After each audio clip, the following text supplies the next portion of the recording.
నాన్న స్టోరీస్ ఛానల్ను subscribe, like మరియు షేర్ చేయడానికి మర్చిపోకండి. అమ్మ ప్రేమతో పండిన జిలేబీ.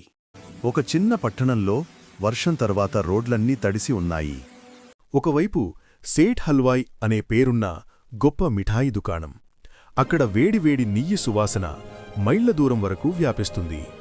ఆ దుకాణంలో ప్రతి జిలేబీ బంగారు రంగులో మెరుస్తూ కనిపిస్తుంది. అదే వీధి చివరలో ఒక చిన్న పగిలిన గుడిసె.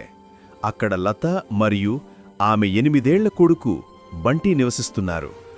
ఆ గుడిసె వెలుపల కూర్చున్న బంటి కళ్ళు ఎప్పుడూ ఆ ప్రకాశవంతమైన మిఠాయి దుకాణంపైనే ఉండేవి. సేట్గారి మనవడు గోలు ప్రతి ఉదయం వేడివేడి జిలేబీ, సమోసా తింటూ బంటిని కావాలనే ఆట పట్టించేవాడు.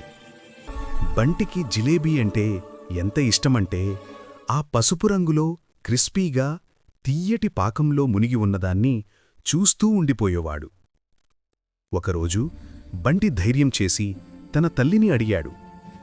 బంటి అమాయకంగా, అమ్మా, నాకు ఒక్కరోజు ఆ బంగారం లాంటి జిలేబీ తినాలని ఉంది అని అడిగాడు.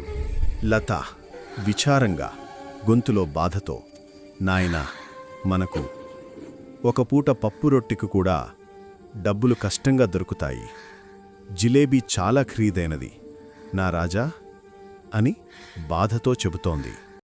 తన కొడుకు ఆశ తీర్చలేక లతకు ఒక ఆలోచన వచ్చింది. ఒక్క జిలేబీ కోసం లత ఎలాంటి అవమానాన్ని భరించింది. పార్ట్ 2 రేపు చూడగలరు.